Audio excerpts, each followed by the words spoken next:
Vale do Silício pôs tecnologia em tudo que você vê e toca diariamente. As mudanças são tão grandes que a gente mal consegue acompanhar. Agora a gente é um imã. Vem gente de todo mundo só pra ser parte disso. Quem está determinado a se dar bem com finanças, vai para Nova York. Quem quer se dar bem no cinema, vai para Hollywood. Quem quer se dar bem em ciência e tecnologia, vai para o Vale do Silício. Ele atrai pessoas com a visão de um futuro na tecnologia. É um imã que não dá para desmagnetizar.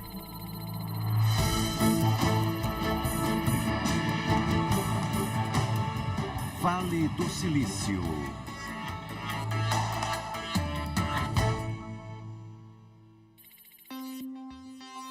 Força magnética. É uma nave espacial que com um único clique pode nos levar a qualquer lugar. Também é uma loja de departamentos, uma biblioteca e um escritório, um cinema e um GPS. Este gênio digital pode fazer quase tudo. O Google expandiu nossa capacidade além dos sonhos mais fantásticos. É o tipo de avanço espetacular que hoje se espera do Vale do Silício. Uma das coisas fascinantes no Vale do Silício é que ele tenta conscientemente mudar o mundo. É um lugar que muda a história. A história do Vale geralmente é contada como a história de indivíduos heróicos e empreendedores que de repente encontram dentro de si mesmos a força intelectual e a motivação pessoal para criar tecnologias que mudam o mundo. É uma história muito individualista, que tem tudo a ver com o mito norte-americano e a história norte-americana, mas não é verdade. A verdade é que os heróis do Vale do Silício não teriam feito o que fizeram sem muita ajuda. Ajuda dos contribuintes através de contratos governamentais e militares, de universidades visionárias, de uma nova classe de investidores e de levas de imigrantes. Muita gente tentou imitar isso no mundo todo. E muitos não conseguiram. Pessoas motivadas e ambiciosas sentem a atração magnética do Vale desde a década de 1940. O Vale atrai os sonhadores, visionários e rebeldes, porque a Califórnia já tinha atraído essas pessoas. Pessoas como Leland Stanford, um nova-iorquino atraído pela corrida do ouro. Seu legado moldaria o Vale durante os 150 anos seguintes. Em 1861, ele é um dos fundadores da Central Pacific Railroad. Essa ferrovia trouxe rios de dinheiro. Dinheiro que permite a ele catalisar uma das primeiras inovações do Vale. Stanford, que possui uma paixão de longa data por cavalos de corrida, compra uma fazenda ao sul de São Francisco, na região hoje conhecida como Vale do Silício. A velocidade dos cavalos deixava ele fascinado. E ele queria criar um sistema de treino que separasse o andar dos cavalos em partes para poder reuni-las de forma que o animal ficasse mais rápido. Mas os cientistas da época não sabem como os cavalos correm. Se, por exemplo, as quatro patas saem do chão ao mesmo tempo. Stanford quer eliminar esta incerteza. E ele pensou de uma forma que a gente vê sem parar no Vale, como a tecnologia pode ser usada para responder isso. Então, em 1872, Stanford contrata o fotógrafo Edward Muybridge para resolver o mistério. Genial, mas excêntrico, Edward Muybridge também veio à Califórnia graças à Corrida do Ouro. O Muybridge era meio que um artista boêmio. O Stanford era um empresário muito tradicional. Era um relacionamento bem curioso, extremamente improvável. Quando Stanford pediu para o Muybridge fotografar os cavalos, ele disse: é impossível. As câmeras da época exigem um tempo de exposição tão grande que um cavalo em movimento se torna um borrão. E o Stanford disse: eu tenho dinheiro, gaste o que for preciso. Então Muybridge inventa um obturador que dispara a velocidade inédita de 1/500º de segundo. E em 1878 ele está pronto. Ele preparou um galpão com 12 câmeras posicionadas em uma janela comprida. Ele faz os cavalos correrem na frente do galpão e os fotografou em alta velocidade.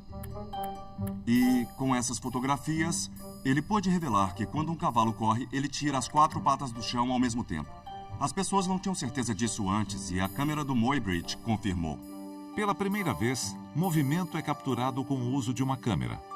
Uma revolução que logo inspiraria a invenção do cinema. Vamos, Biscuit! Mas logo após publicar um livro sobre as fotos, Stanford sofre uma tragédia. Em 1884, seu filho de 15 anos contrai febre tifoide e morre. Os pais entraram num período intenso de luto. Mas quando esse período acabou, eles decidiram homenagear o filho, criando uma escola com o nome dele. No terreno da fazenda, na cidade de Palo Alto, eles constroem a Universidade Leland Stanford Jr. O Stanford via a universidade como uma escola para a instrução prática de engenheiros e pessoas que seriam úteis para a indústria. E eu acho que ele sempre quis que a universidade se tornasse uma ilha de inovação dessa forma. O Leland Stanford foi um pioneiro. Ele tinha um grande interesse em desenvolver novas tecnologias e acabou introduzindo essa atitude na universidade junto com o investimento monetário. Ao longo dos anos, ex-alunos da Stanford fundaram cerca de 70 mil companhias. Criaram mais de 5 milhões de empregos. E hoje geram mais de 2,7 trilhões de dólares de lucro anual. A primeira startup da universidade foi fundada em 1909 por um jovem aluno chamado Cyril Ewell, que transformaria a nova era do rádio. Ele quer fazer mais do que apenas transmitir os pontos e traços do código Morse. Nesta casa, em Palo Alto, ele descobre um modo de transmitir música. Numa das primeiras demonstrações, o Cy usou um fonógrafo na casa dele em Palo Alto para transmitir a valsa do Danúbio Azul para outra casa em Los Altos, na Califórnia.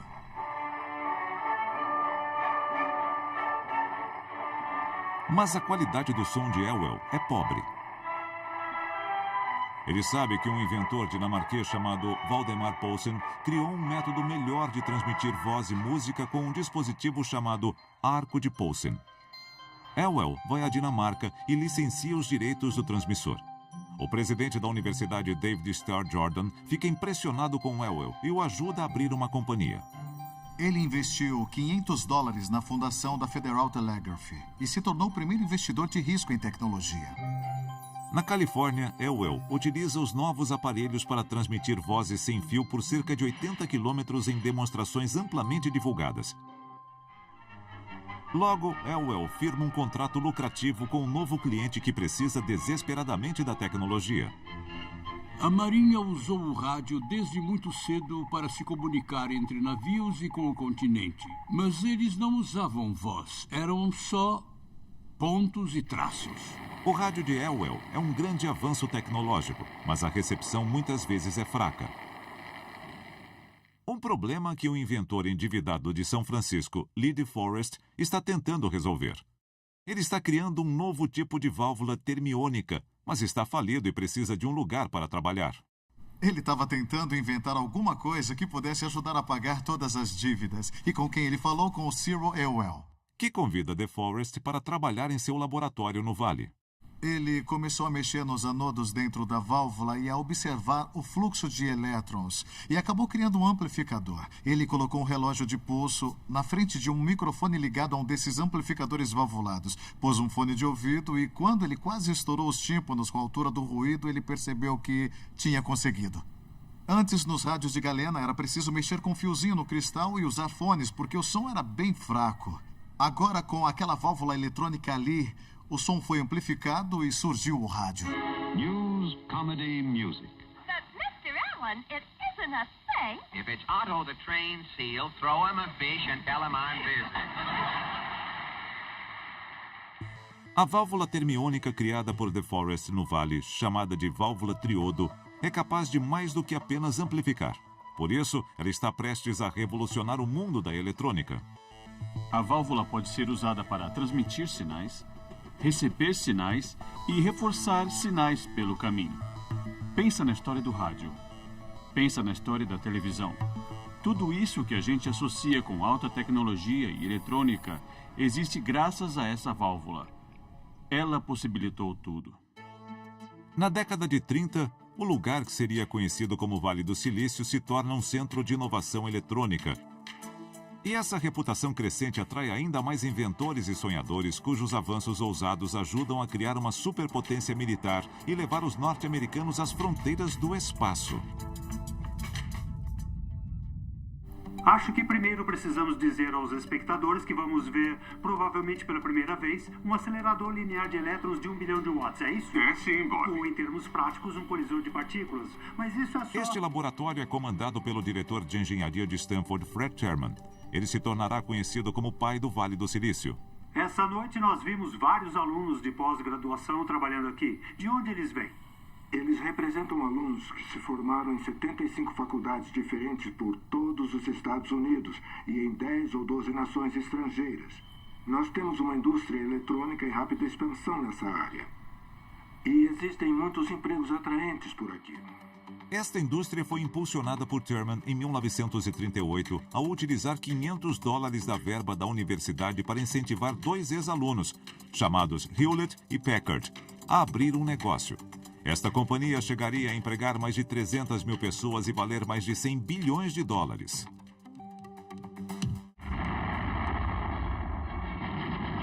Mas a Segunda Guerra Mundial interrompe os planos de Terman de começar mais companhias pelo Vale.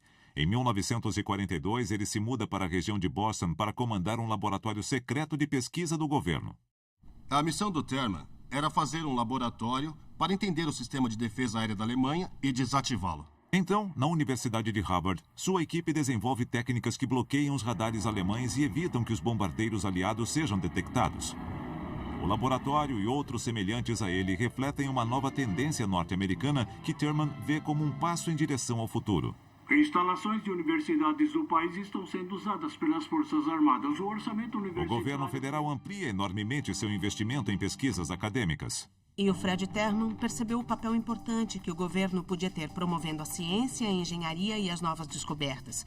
E também que existia o potencial de a própria Universidade de Stanford se tornar uma potência. Após a guerra, Terman volta a Stanford apenas para descobrir que tio Sam a havia ignorado. O MIT recebeu dezenas de milhões de dólares em fundos de pesquisa do governo. A Harvard recebeu dezenas de milhões de dólares. A Columbia, a Caltech, todas as grandes faculdades de engenharia recebeu fundos de pesquisa durante a Segunda Guerra Mundial. E a Stanford só recebeu $50 mil para treinar professores. Quando Terman voltou, ele disse, isso nunca vai acontecer de novo. De forma bem agressiva, montou um departamento de engenharia, especialmente de engenharia aeroespacial, com a intenção de conseguir contratos de desenvolvimento com as Forças Armadas. Terman começa a obter contratos para ajudar os Estados Unidos a se armar para um novo conflito estrangeiro, a Guerra Fria. Vai haver paz ou guerra? O que o Terman fez foi bem singular. A maioria das universidades que tinha contratos de pesquisas militares realizava tanto a pesquisa como a produção dos sistemas dentro da universidade. Mas o Terman não queria transformar a Stanford em uma fábrica militar. Então ele virou para os alunos e disse, peguem a minha tecnologia, a sua tecnologia, tudo o que tem no nosso laboratório, saiam de Stanford e façam algo importante para o país. E na época, isso só queria dizer, nos ajudem a vencer a Guerra Fria contra a União Soviética. E o que começaram a surgir nos anos 50, primeiro aos poucos e depois aos montes, foram companhias de componentes de micro-ondas, componentes de sistemas. Havia um grande investimento do governo na ciência, não só para a criação de novos produtos, mas para financiar pesquisas básicas, dizendo, tá, a gente vai pagar para vocês experimentarem essas ideias e verem o que acontece. Um dos beneficiários no Vale é o Ames Aeronautical Laboratory, em Sunnyvale. Um laboratório de aviação do governo com a maior coleção de túneis de vento do mundo. Ele era o laboratório mais avançado no campo da pesquisa aeroespacial. E ele recrutava as pessoas mais brilhantes de todo o país que podiam brincar com alguns brinquedos bem grandes.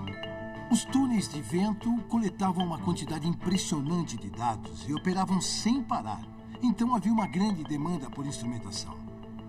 E a Hewlett Packard, por exemplo, forneceu boa parte dos instrumentos. Era uma época muito animadora.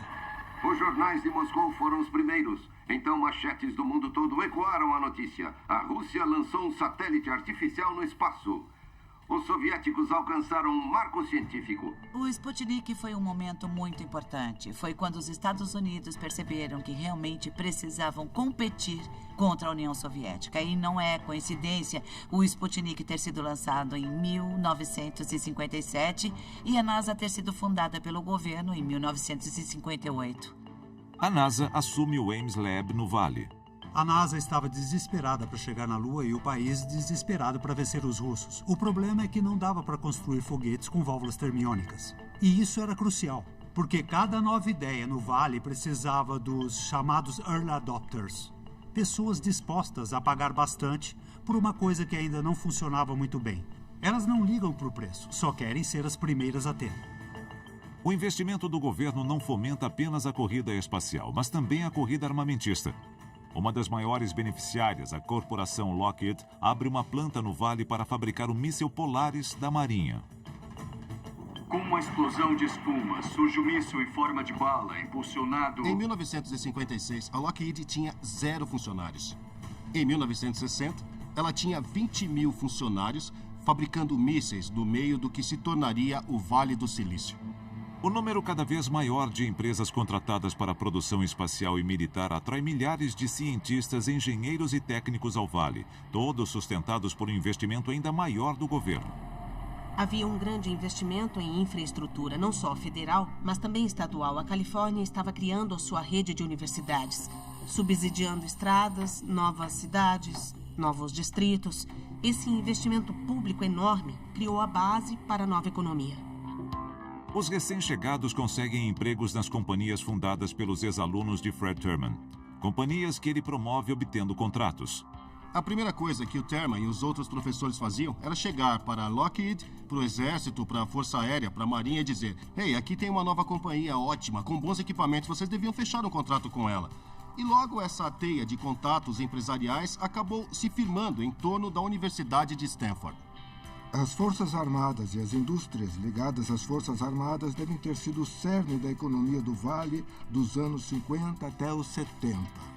E em 1956, este ambiente próspero atrai um dos maiores cientistas dos Estados Unidos, que levaria o Vale para além das válvulas termiônicas, em direção a uma nova era. No mesmo ano em que a Lockheed chegou, também chegou um cara chamado Shockley. Shockley traz consigo sua invenção revolucionária. É um dispositivo pequeno, mas seu impacto irá transformar não apenas o Vale, mas o mundo. É um pequeno passo para o homem. Hoje, apesar de passar despercebida, a tecnologia introduzida por William Shockley está em todos os lugares. De cafeteiras a eletrocardiogramas, máquinas de lavar, parquímetros, placares em estádios e quase todos os eletrônicos domésticos utilizados diariamente. Ela se chama transistor. O transistor redefiniu a eletrônica. É um componente minúsculo que regula o fluxo da eletricidade. Pensa num interruptor que acende e apaga as luzes. Isso é um interruptor de ligar e desligar, que controla o fluxo de elétrons. Nenhum outro dispositivo teria mais impacto no desenvolvimento do Vale do Silício. E Shockley, o físico vencedor do Prêmio Nobel, que foi co-inventor do transistor, ajudou a pôr a transformação em prática. O Shockley era um indivíduo interessante. Ele tinha uma intuição física fantástica. Um dos meus colegas até insinuou que ele devia ser capaz de enxergar os elétrons porque ele previa muito bem o que ia acontecer em algumas estruturas complexas. Os transistores substituíram as válvulas termiônicas, mas são bem menores e geram muito menos calor. O que os faz funcionar é uma substância sólida chamada semicondutor, que pode ser modificada para bloquear ou transmitir elétrons. Shockley tem ideias para melhorar ainda mais os transistores, mas está envolvido em conflitos com seus colegas da Bell Labs em Nova Jersey. Então, ele decide fundar sua própria companhia e escolhe um local no Vale, perto de Palo Alto, onde ele cresceu e sua mãe ainda mora. Ele veio para Palo Alto e reuniu os melhores talentos do mundo, as mentes jovens mais brilhantes da física do estado sólido. Quando ele foi nos contratar, ele nos fez passar por uma série de testes de QI relacionados à psicologia. E como você se saiu? Bom, foi interessante porque ele me deixou ver o resultado do Bob Noyce e deixou o Bob ver o meu. E eles eram bem semelhantes. A nossa inteligência era boa, mas nenhum de nós seria um bom gerente. Eu acho que Shockley também devia ter passado por um daqueles testes. A Shockley Semiconductor se tornou a primeira das centenas de fabricantes de transistores do Vale. Antes do Shockley não tinha nada. Aí veio o Shockley, que era um cara genial, mas também era meio biruta. O Shockley deve ter sido o melhor identificador de talento com o pior estilo de gestão da face da Terra. Ele acreditava em comando e controle. Eu digo o que fazer, você segue as minhas regras, não precisa ficar inventando, a gente vai fabricar isso e eu não vou dizer o porquê. Com o passar dos meses, a tensão se torna insuportável. Finalmente, em 18 de setembro de 1957, 8 dos melhores funcionários de Shockley, incluindo Noyce e Moore, se demitem simultaneamente. Eles ficam conhecidos como os 8 traidores. E o contato com o banqueiro de investimento de Wall Street, Arthur Rock, muda seu destino e a história do Vale. Eles ficariam muito felizes com um simples emprego, mas eu vi que eles eram capazes de muito mais. Por sorte, ou destino, o Arthur Rock se encontrou com o Sherman Fairchild, fundador da Fairchild Camera and Instrument, que era fã de tecnologia. Fairchild concorda em investir mais de $1 milhão em uma nova divisão de sua companhia no Vale. Os 8 não apenas trabalhariam na Fairchild Semiconductor, mas também teriam ações. A gente juntou aqueles 8 homens. Em conjunto, a gente decidiu se arriscar e formar uma nova companhia para que eles tivessem ações. Parecia uma coisa bem simples para mim.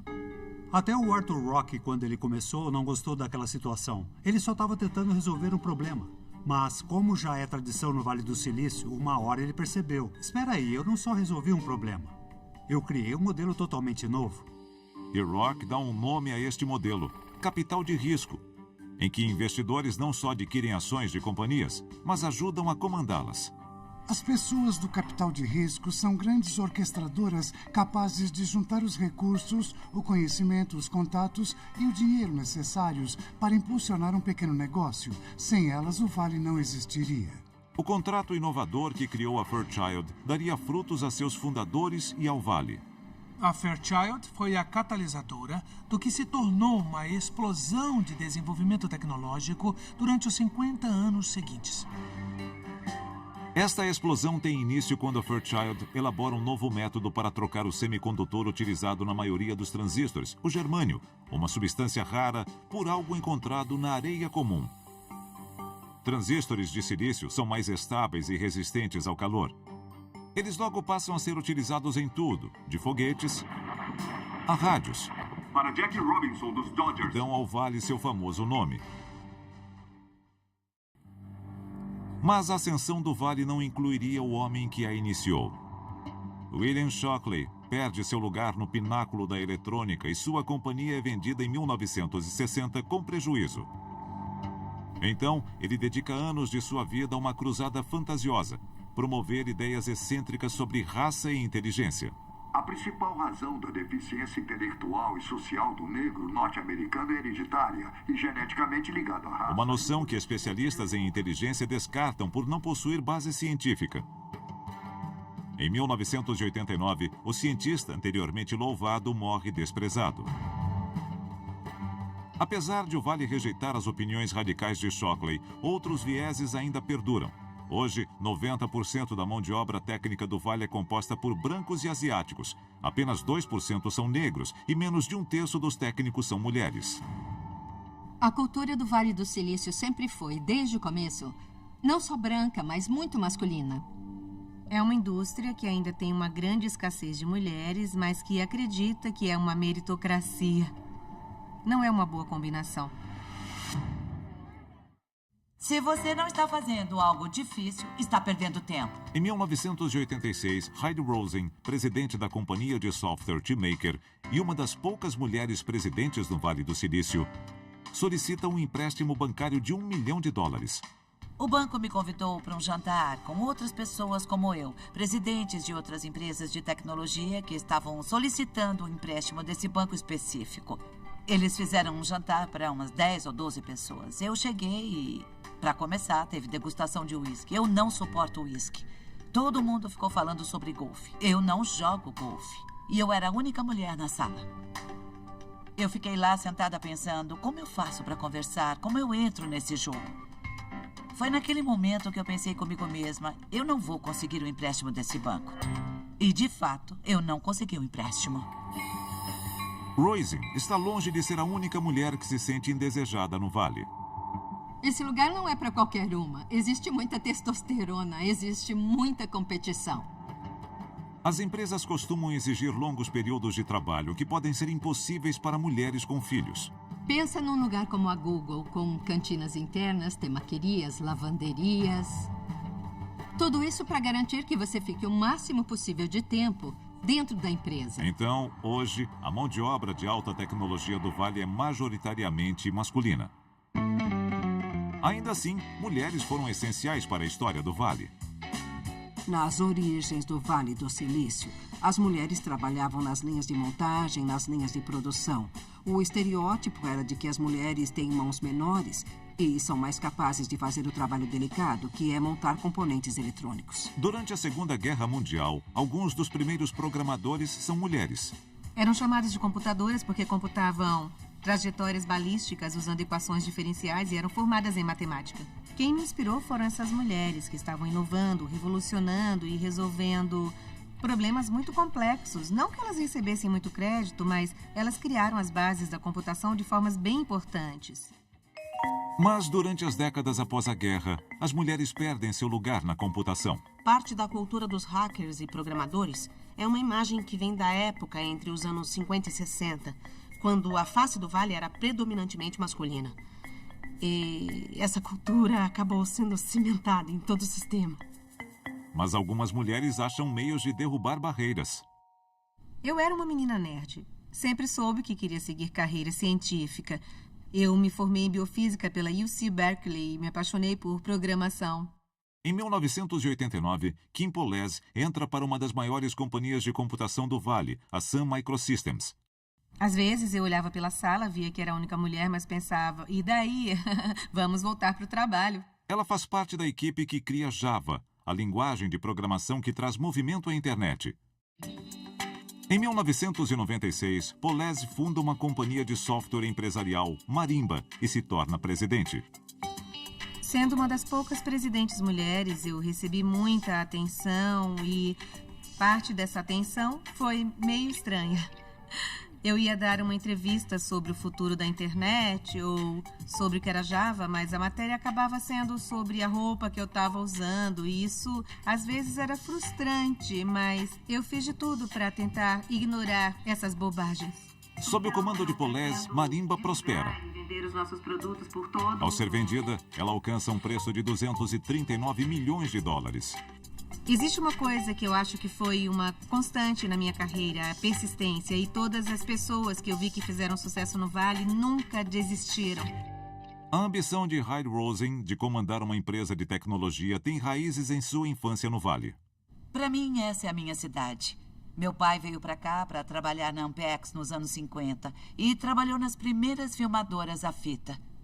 Na verdade, o meu pai não me encorajava tanto a ser engenheira quanto ele me encorajava a ser empresária.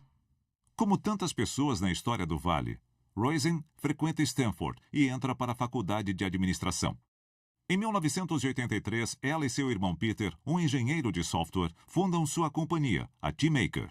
A gente trabalhou durante alguns anos antes de decidir que a gente estava perdendo a oportunidade de colocar a companhia numa trajetória de crescimento mais rápida. Rosen precisa de dinheiro e pede o conselho de sua amiga Ann Wimblatt, ex-presidente de uma empresa de software que abriu seu próprio fundo de capital de risco. Ela tinha negócios muito eficientes, vendia software a preços baixos e tinha uma margem bruta bem alta. Ela sabia aumentar os lucros. E ela me ajudou com o meu plano. Rosen recebe uma oferta ou carta de intenções de outra entidade de capital de risco. E foi então que a Anne disse pra mim: eu não quero que você aceite a oferta deles, quero que aceite a minha oferta. E me dê uma carta de intenção com valor menor. E eu disse: mas que droga é essa? E ela disse: você sabe que eu sou melhor pra você do que aquela outra firma e que eu vou ser uma sócia melhor. E eu sabia que ela seria uma ótima sócia. No fim, a empresa foi comprada por uma boa quantia. Foi um ótimo resultado, tanto para a empresa, a Hyde e sua equipe, quanto para nós, os investidores. Mas o sucesso de algumas mulheres do Vale não eliminaram a tendência dominante. Outra grande companhia no Vale do Silício está sendo processada por alegações de discriminação de gênero. Discriminação e diversidade têm sido problemas recorrentes em todo o Vale do Silício. Eu fico perplexa por esse problema continuar existindo. Antigamente, em 1996, quando a gente fundou a Marimba e eu percebi uma reação estranha, eu pensei, bom, isso vai acabar. Em 10 anos vai ter muito mais mulheres criando e gerenciando companhias. É só uma questão de tempo. Infelizmente, 20 anos depois, a situação até mudou para melhor, mas com certeza ainda está longe de como devia ser. No Vale, os homens sempre tenderam a ser julgados apenas por seus méritos, mesmo quando eles imigram do outro lado do mundo. Um deles é um jovem físico Punjabi que vem ao Vale perseguindo uma ideia. Foi um professor meu que estava ensinando física e durante a aula ele disse: a luz se desloca em linha reta. Eu pensei um pouco sobre isso e decidi que ele estava errado. E isso se tornou a missão da minha vida. Uma missão que acabaria transformando o modo como nos comunicamos através de uma tecnologia chamada fibra ótica.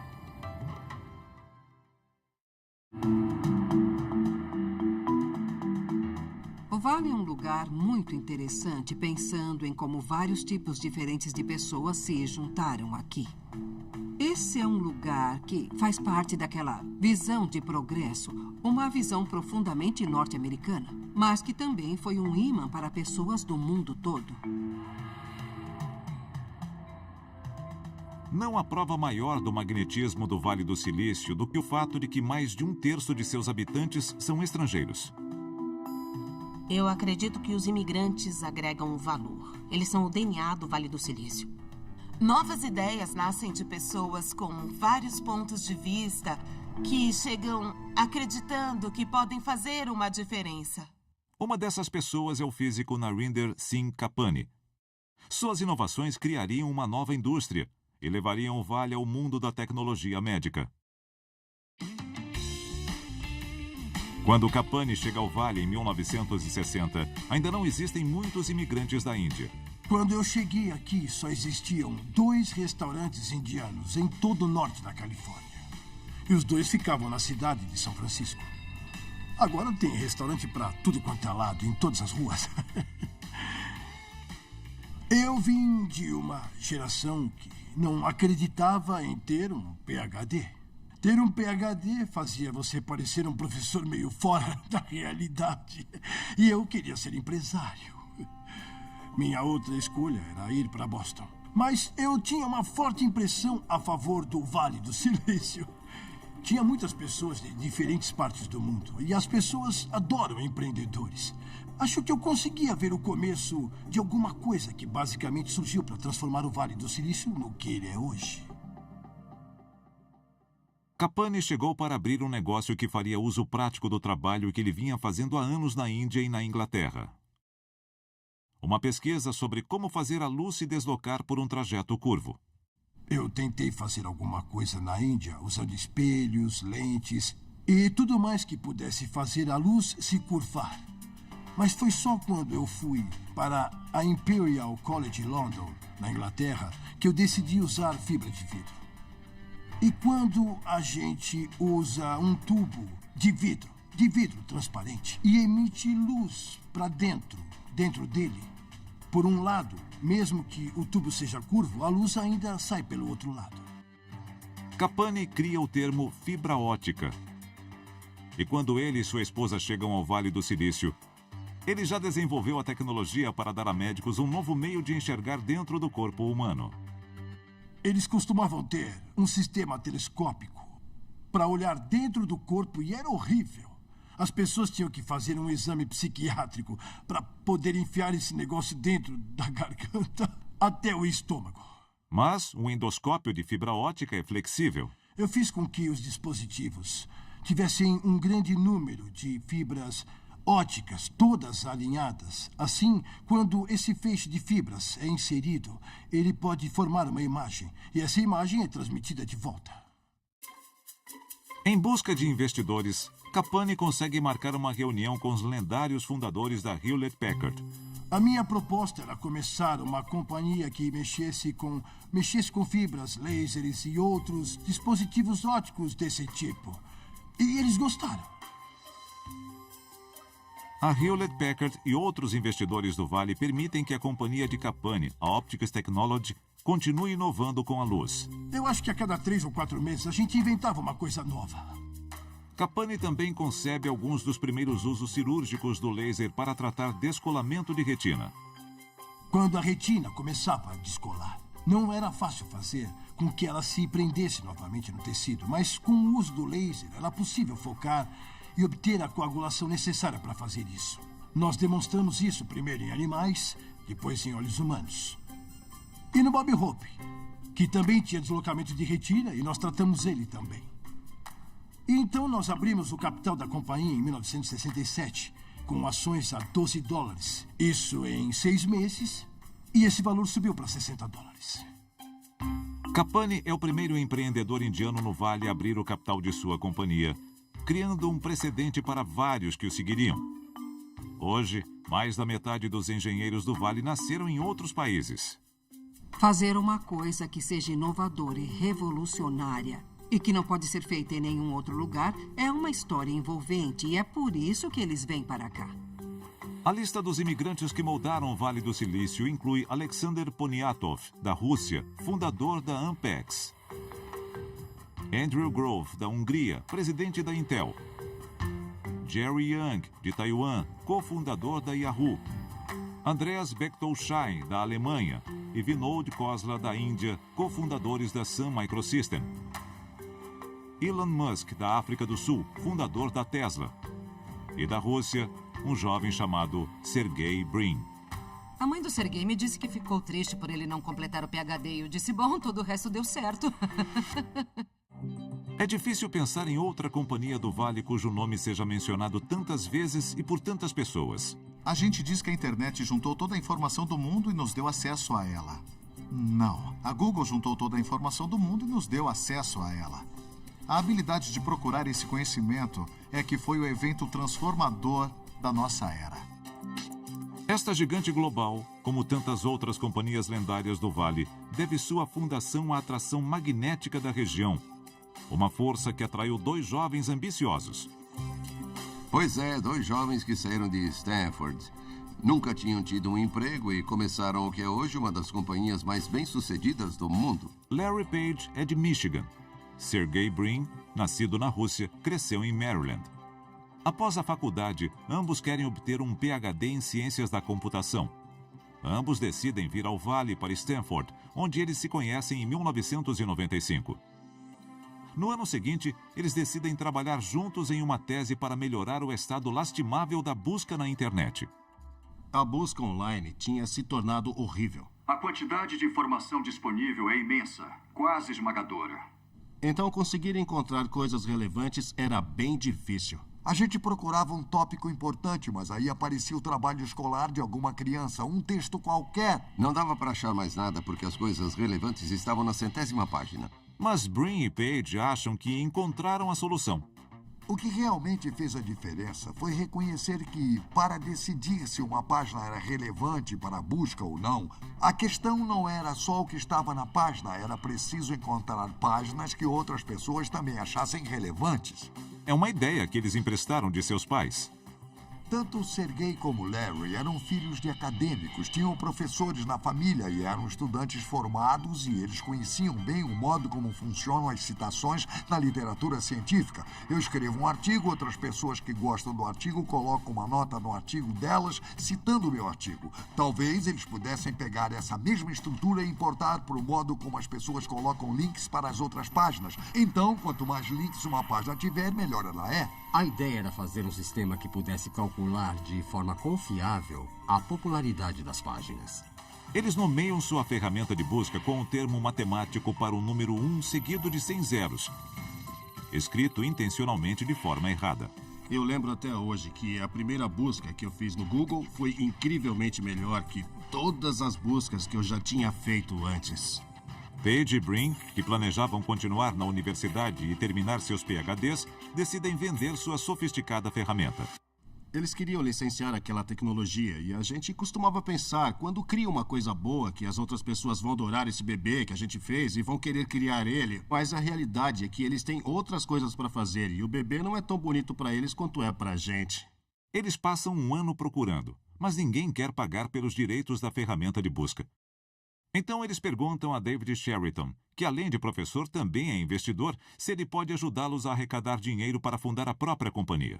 Em 1998, ele pede a um ex-aluno da Stanford, cofundador da Sun Microsystems, que vem até sua casa conhecer Page e Brin.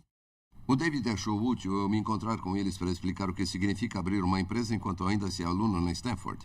Então a gente se encontrou na casa do David em Palo Alto. Eram 8 horas da manhã e eu tinha uma reunião às 9 na Cisco, por isso eu não tinha muito tempo.